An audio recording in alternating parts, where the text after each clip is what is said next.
Okay, here we are with front of the class real stories from real educators. Our real educator today is Julie Rudlosky. Julie, can you share with us a little bit about what you teach, where you teach, how long you've been doing it, all that good stuff that other educators are itching to learn? Well, I am currently teaching high school English at Talmadge High School in Talmadge, Ohio. I've been at Talmadge for 10 years now, but in total, this is my 15th year that I just finished, which is kind of crazy. So I teach mostly freshmen English, everyone's favorite subject. um, that's, I don't know, most people kind of roll their eyes and say, like, I hated English or whatever, but we try to keep it fun. And I have enjoyed freshmen, and that's kind of like my spot. I've kind of found like my niche. Well, how do you make English fun? And also, why are freshmen your niche? Why has that become kind of your go-to? What do you appreciate about that age, or what do you do maybe differently from other people that's become your niche? So, two questions there. How do you make English interesting, and why are freshmen your niche? So I try to keep it interesting by realizing off the bat that not everybody loves the English class. I get it. That's not everyone's favorite subject. But I try to allow humor in the classroom. There was this book that I read early on in my career called If They're Laughing, They Just Might Be Listening.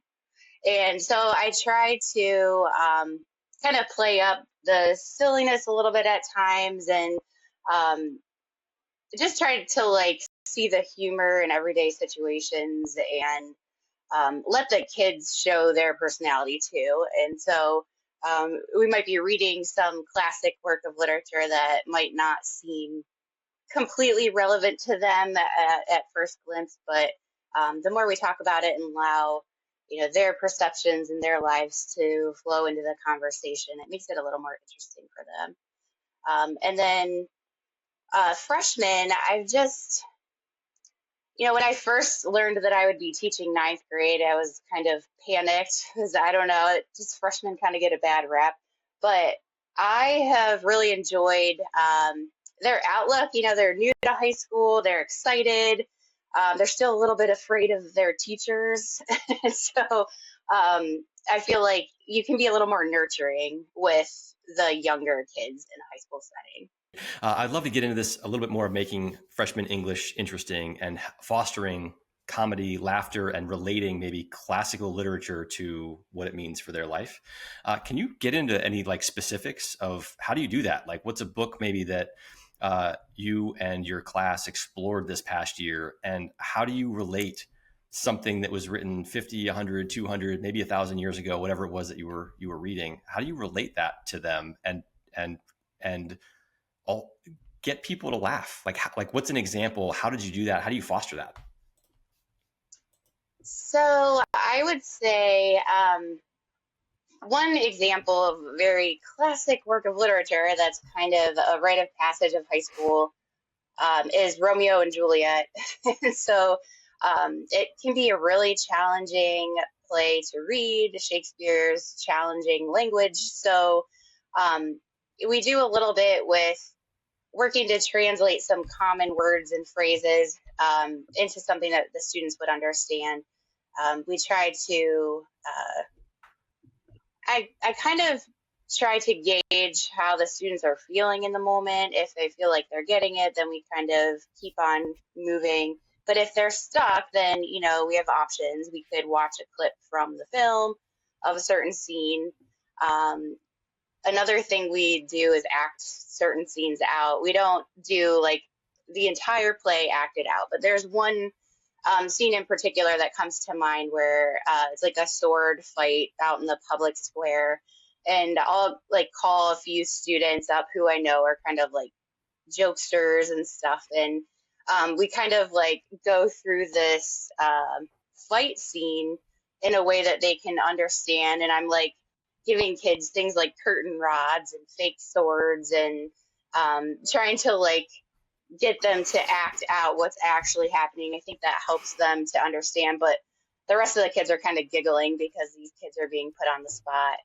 Another thing that we've done is to make a 32-second script of the play. So I have to take the entire play and jam it down into a 32-second production. So it works on summarizing, finding like the main plot points, and um, they can, I've done it different ways, either use the text as it is, the early modern English version, but it's more fun to have them put it into modern day lingo.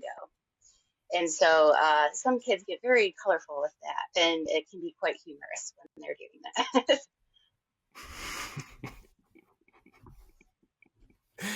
Oh, that's perfect. Thank you for getting the specifics, because it's always helpful, I feel like, to take the macro point, like, well, how do you bring that to life in the classroom so the students actually enjoy it? And curious also on the 32-second summary of Romeo and Juliet compared to 4 or 5 years ago. There was Google and there was other things that summarized, but there was no AI summarization. How, if at all, has that changed, made better, made worse, maybe some of those summarizations, or the actual learning that you hope is going on with your students versus just the like typing something in and spitting out an answer? So curious, how has AI helped, hurt, maybe not changed at all, kind of your approach, especially with those 32-second summaries of classic literature? So I would say AI hasn't been too much of um, an issue yet as far as being a negative. I mean, there are kids who try to use AI in ways to kind of skirt around doing the work, but for the most part, we stay away from it. Uh, there are times when you have students use AI on purpose. You're asking them to do so. One student did a project where he needed a certain image for his project, and he was able to create that image through Chat GPT. But as far as using AI for summaries, I try to force the kids to just do the work themselves, just so I know that they're kind of going through the text and thinking about it. And so they're doing this work right in front of me, and they're flipping through the play, asking each other questions. And I think they're able to do that work themselves without having to rely on AI summaries and whatnot. Perfect. And let's back up a little bit. So you've been teaching for 15 years, you said. Mm-hmm. What brought you into this profession in the first place? Is it something that you always wanted to do, or like how did you actually end up teaching in the first place? What drew you to this, and what ultimately made you say yes to your first school and your first teaching experience? Well, I always knew I wanted to be a teacher, and it was before I even realized it. It was because I grew up in a big extended family of teachers. I had two grandparents who were teachers. My mom was a school counselor at the high school level for the majority of her career.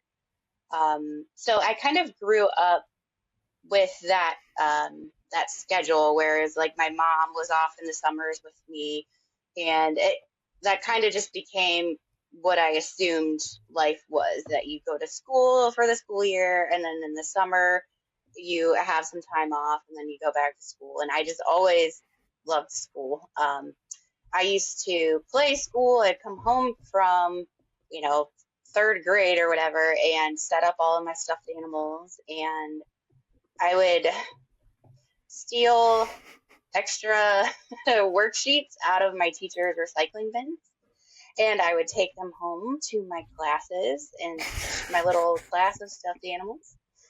It's pretty cool. And I was really into like chalkboards and whiteboards and stuff. And so I grew up with, mainly the adults in my life as educators. And then I realized as I got older how many aunts and uncles and cousins I have who are teachers. And it just became kind of like, well, I know I want to be a teacher. What do I want to teach? And it was when I was in high school, I had a certain teacher for 4 classes, Mrs. Sikra, and that was when I fell in love with English as a subject, and that's when I knew that that's what I wanted to teach. And with all of that family history of teaching, and this one teacher who you took 4 classes with, which I don't know that many people have ever taken 4 classes with one teacher, that might be a record. What, if anything, have you tried to steal or reuse from the example that they gave you that you really liked, that maybe you try to either copy or do in your own way? So, like, what maybe have you been able to learn from and use that they showed you that you are still carrying the torch on, that you feel like is just a great way of teaching freshmen English? So, what have you learned from them that you're still using? Well, I would say the first thing is just building rapport. I think that is the most important thing to my teaching. Building a rapport with the students that lets them know that this isn't like a me versus you, I'm the authority figure kind of thing. It's like we're in this together, and let's kind of explore and learn together. And just kind of realizing that you're teaching students first. They are people, and they need to be taken care of.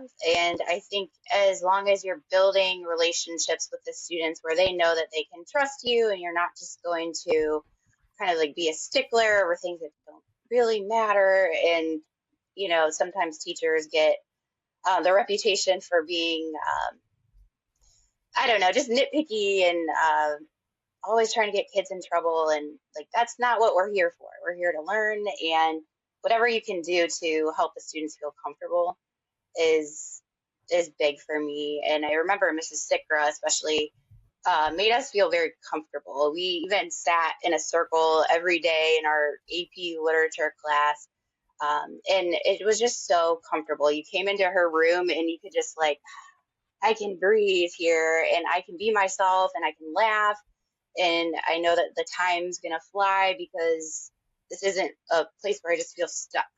And so I've tried to create that in my classroom, where it's a place where they can come hang out and learn, not just like sit there rigid in their seat and not move for the whole class period. And on that note of building rapport with your students and making it this place that hopefully is fun, learning, et cetera, how do you set that tone maybe on the first day or the first week with a new class? And how do you reinforce that tone? So what are some specific things maybe you do on that first day of class or that first week of class? Like, this is how I'm going to run things. This is how I want to be as a teacher. This is how I want you to be as a student body. What do you do to set that tone, and how do you keep reinforcing it throughout the year, especially maybe that first week or the first month when they're probably all wondering, like, does she mean this? Like, testing the boundaries. So how do you set that tone and reinforce it? Yeah, so I think it's not something that I come out and say, welcome to English class, guys. I want you all to be comfortable. We're just gonna hang out. That would be, I think, asking for trouble. But I would say when they come in, just having uh, some space to do creative things first. I feel like a lot of times on the first day of class, teachers go through the syllabus or the class expectations and all of the rules and stuff. And I feel like that can just make like a really boring day. Like the first day of school, every class you go to, teachers talking about all the rules. So I don't get to that the first couple of days. I like to welcome the class in. We make lists of interesting facts about ourselves or things that people just might not know about us, like how many siblings you have or what your middle name is or what your favorite color is. And then we share them out just on a voluntary basis. I don't like to make anybody present anything if they don't want to. So we just like let students share if they want to, and then I share my own. Um, I have a list that I share with the students. I share pictures of my kids, and we play like some silly icebreaker games and things. And then just kind of slowly, I'm more of a like as needed rule person. Like if there's an issue, then we'll work to correct it. Um, and I just kind of explain again what the expectations are. But I try to assume that these are young adults. They know how they're supposed to act. And so I think if you just kind of put on them their responsibility to act in a way that's reasonable for a classroom, I think they kind of like just rise to that a little Yep. Thanks for sharing that. I know that can be one that can be very interesting of that first day or that first week of how different teachers like to set that example. It sounds like you're focused more on let's just all be human beings first, build that rapport. We'll get into the material and rules later, but like let's just go be ourselves, share some things, and have a little bit of fun maybe first.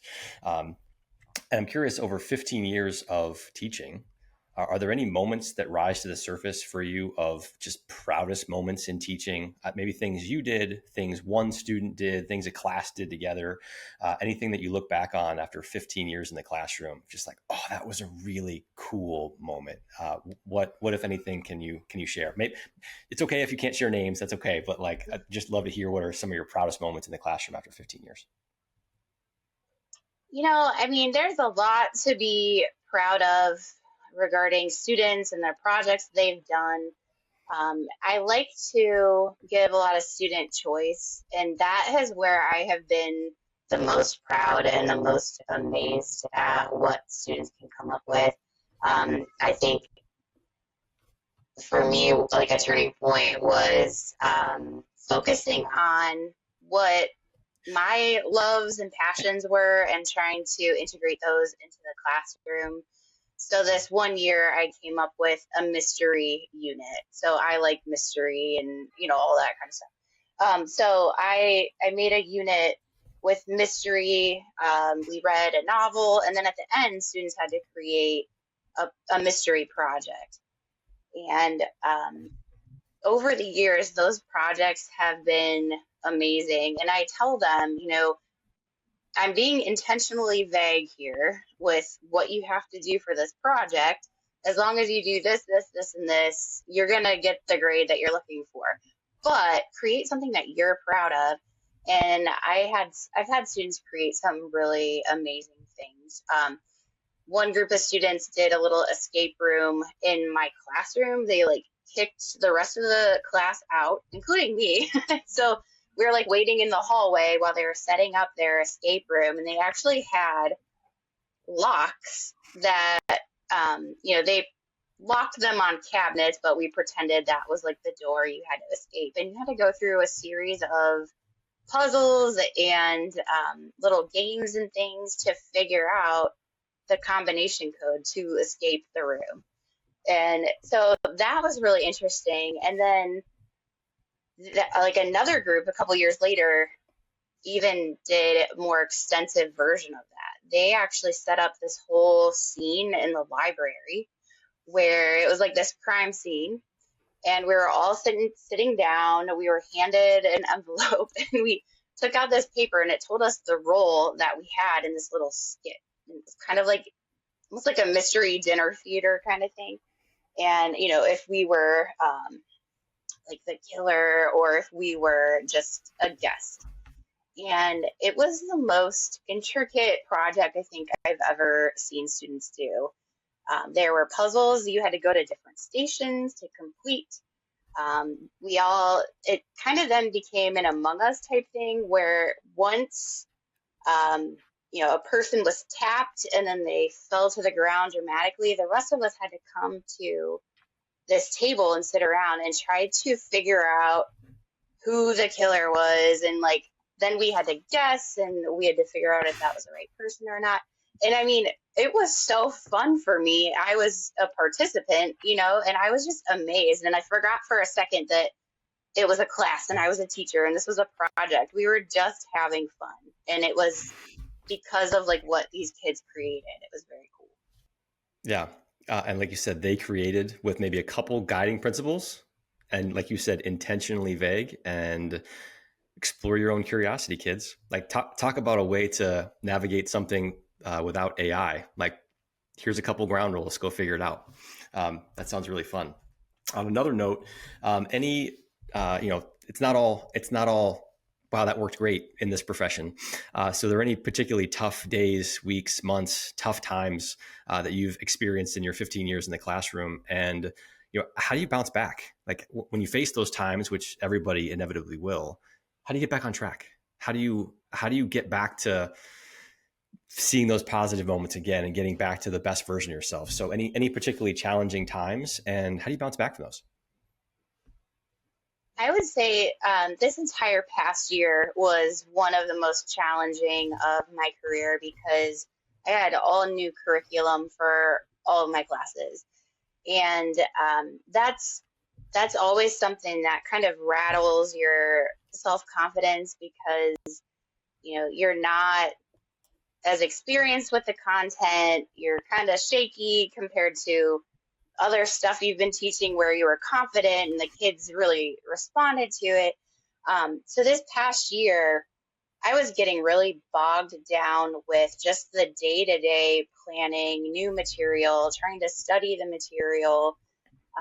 And I would find myself with like an extra couple minutes at the end of class because I just like kind of ran out of stuff to have the kids do. I wasn't like planned ahead far enough. Normally it's like if you have extra time, you're like, okay, well, we can just start on this next thing. But when you're really struggling like day to day trying to figure this all out, you can end up with some extra time. And so I was just, it was like a self confidence blow. It was really time consuming, it was draining, and I just felt like I just wasn't doing a good job compared to like how I knew I could teach. So I kind of had this moment where I had to just realize, like, you know what, you're doing the best you can. Even if this isn't your best teaching, you can at least make this an enjoyable place for students to be while they're enrolled in your class. So I started to do things that I think high school kids probably miss. So some things from elementary school, like I printed off coloring pages about the books that we were reading. I printed off some puzzles that were related to what we were doing. I brought in like my kids' craft stuff from home so that if we just had a couple minutes at the end of class, even if it wasn't specifically related to English content, the kids were still doing something that, they were creating something and doing something that they were proud of. And it kind of became this revelation to me that I needed to just give myself some grace and, I'm doing the best that I can and the students are what matters. So as long as I'm doing my best to cover the standards and to cover the content and everything, you also want to make sure that you're taking care of the students and nurturing them, and fun is allowed to be in a classroom. And another thing that I ended up doing this year was talking about Bluey episodes, because my daughters at home had just recently watched an episode of Bluey, and I noticed as we were reading the short story that was about a person revisiting this original trauma in their life as a way of trying to cope with it. I realized that that's what that Bluey episode was about. So I actually talked with my students about that episode, and they like perked up because they're like, I know Bluey, I watch it all the time, blah, blah, blah. And I think what helped me to get through this really challenging year was just to kind of get back to basics a little bit and to allow some of that like fun stuff that we reserve for the younger students, elementary and whatnot. High school kids like that stuff too. And so just trying to relax a little bit and weave in some fun helped me to feel better about how I was doing. And on that note, in a challenging year, new curriculum, you're still meeting the standards, there's tests, etc. How at the end of a year, especially maybe a challenging one like that, do you judge yourself of, hey, I had a great year this year. I had a good year this year. I was okay. I could have been better this way. because there's such a, there's objective test scores and things like that, but there's also such a subjective building relationships, building rapport. Was my class fun? Did my kids grow as people? That it's just like, it's really hard to measure. So in that world where it's kind of sometimes hard to figure out, like, am I making a difference? Did I do a good job this year? How do you answer that question for yourself? What are some of the things that you look to try to figure out if you had a great year, and if not, like, what you might want to do more of or less of the year afterwards? How do you determine that for yourself? So I do just mainly look back at the students. Did I do my best to help all of them? Did I talk with each student individually? How many times? If the students look back at my class, would they remember it as being a positive experience or a negative one? And I think as long as, if I'm looking back as a whole, I feel that students would remember it as being positive, then I feel like I've been successful. I in the past, like you said, the standardized tests and everything, um, historically, I would say just like early on in my career, that was the main focus, is like, what were the test scores like? What were the test scores like? And, so that would always kind of be a factor in how I did I do a good job or not? Now it's like there's less emphasis being put on those test scores, at least in my district. And it's more about authentic learning, doing projects, kind of going out in the community if possible. And that, again, it's not something that you can assess as easily. But I think as long as you're doing the best you can to give students positive learning experiences, I think that's successful.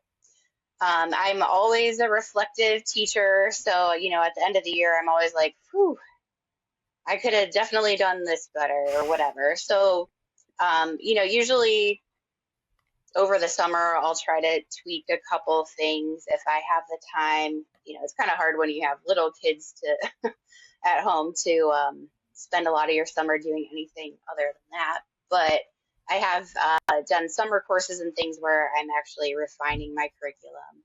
So I would say, like this past year, I know it wasn't my best attempt. It was my best attempt, but I don't know if it was like my best absolute teaching because of the new material. But now I know that first year of it is out of the way, and it's only going to get better.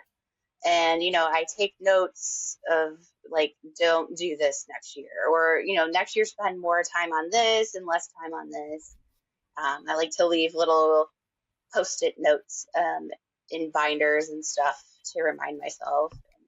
So I think just reflecting, but also showing some grace that, it's just always going to be a learning process.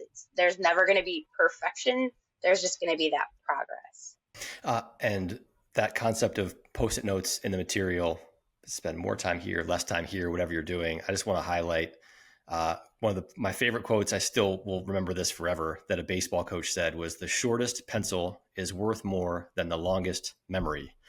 Because if you are not writing down the post-it notes on Thursday, January 17th, whatever it is, oh man, this was a rough day. Here's how I could handle it better next year. You're going to forget by the time that comes around again next year. You're not going to remember. But if you have those short list of post-it notes that you are kind of curating maybe throughout the year of particularly good days or particularly rough days of what you want to tweak, that summer session where you might be kind of, all right, how do I want to make things different? It's a lot easier because you've already got all your notes. And actually, I'm curious, is there anything in particular that you might be able or willing to share in those notes that you want to change next year, good or bad? Do more of something or do less of something? Is there anything in particular that you are able or willing to share? I mean, just I would say content-wise, there are a couple stories that I'm not interested in using next year. So I know, one of the post-its I put was like, don't read this story. Look for another one that goes over the same theme, or find another short story where you can practice identifying imagery or something. So just trying to like hint or indicate places where I could swap out some things to try to improve weak areas in curriculum. Another thing is I'm working with another teacher for this symposium class that I've been teaching. And we're talking about reorganizing just the timing of the content. So we like the content, we just think it would be better to switch some things around, timing wise. So, like one of the things is we read a book called Just Mercy by Brian Stevenson, and it has to do with just like the justice system and how, uh, in many cases, it has failed a lot of people. And so we were trying to time it up so that we could go on a field trip. Um, and we're also trying to align it to blend into our next unit so that it's more around Halloween. And what we did last year was we took the students, after we read Just Mercy and talked about it, we took the students to the Mansfield Reformatory, which was an amazing experience. Um, just going through, that old prison and taking kids on the tour was one of the coolest things we've done. So we know we want to try to keep it, that field trip and that content around that time of year, but then also kind of plug it in like a different unit so that we're then kind of moving into reading the mystery stuff around Halloween. I don't know, at least that makes sense. But it's just trying to figure out a way to make the content flow together in a way that feels natural and that is like also kind of interesting to the students. Yeah. And actually, on that note, if I'm a teacher listening and I'm thinking, you took them to a what? Um, but it was a great experience, the reformatory. Can you share, to go back to your earlier point of the 32-second summary on Romeo and Juliet, could you share the 32-second summary of why did you choose to take them there? What were you hoping that they were maybe going to get out of that experience? And what did they share with you of why they liked it, what they learned, et cetera? So what would be your summary of that field trip, and what was learned and gained and why it was so successful? Okay, so that field trip was actually the idea of the teacher that I was working with, and she had taken students to the Mansfield Reformatory before, and just said that it was a great field trip and whatever. And of course, it was loosely related because it's a prison. Obviously, a shut down prison, but it connected to our justice unit. So we read Just Mercy. We read things by Martin Luther King Jr. And we were talking about just justice and equality and looking at history and the lessons that were kind of taught to us by these very important people and how to treat others and what things work to build people up and what things only serve to hold people back. So we decided to go to the reformatory to show the students the history of that building, and I feel like it added some, I would say, just authenticity to the stuff that we were reading, where the students could look at this building and the conditions that the inmates were forced to live in. Oftentimes, when people were wrongfully convicted, that's what Just Mercy was really about, was how many people are wrongfully convicted, or how many people, maybe they did commit the crime of which they were accused, but they're also a person behind that. Brian Stevenson said, each of us is more than the worst thing we've ever done. And so we tried to share with the students, like, what makes someone commit a crime, or to do something that's bad.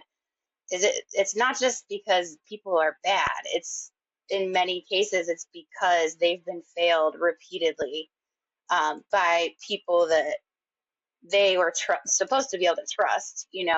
And so I think showing the students that authentic, building where people actually were, and you could actually see handwriting on the walls and stuff. They could actually see that there's evidence of people who were there and who were stuck there. In many cases, did not necessarily deserve everything that they got in their lifetime.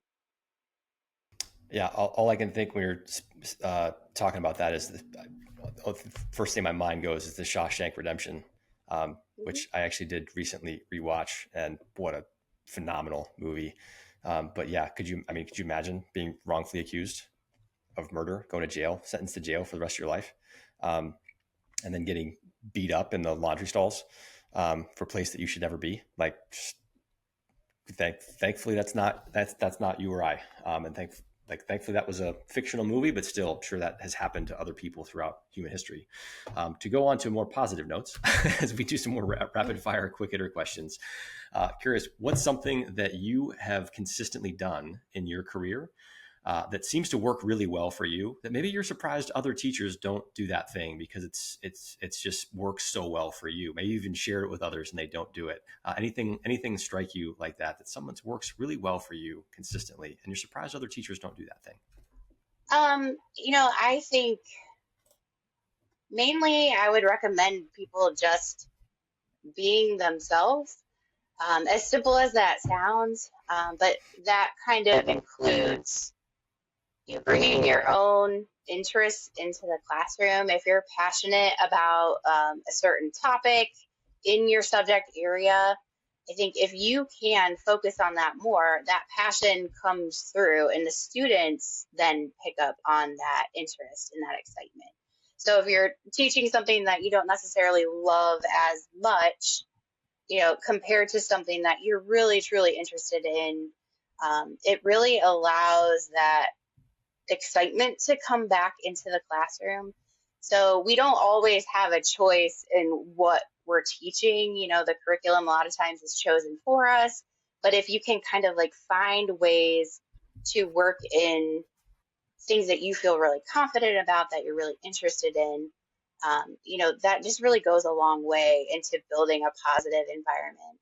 And then also, I think just like allowing your own sense of humor to come into the classroom. um, I feel like we laugh so much in my classroom.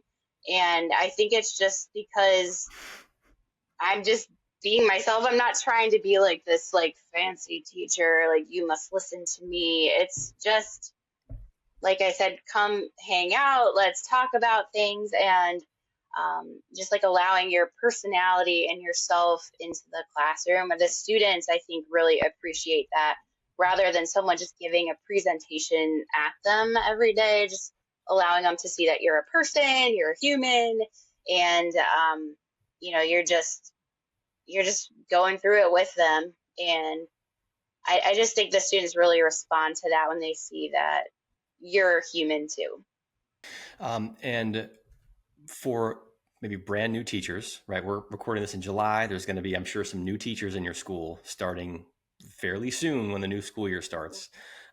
What is the number one piece of advice? And maybe it's what you just shared about being authentic, being yourself. But what's the number one piece of advice that you would give to new teachers who are just starting out? It's their first year, it's their first week, it's their first day.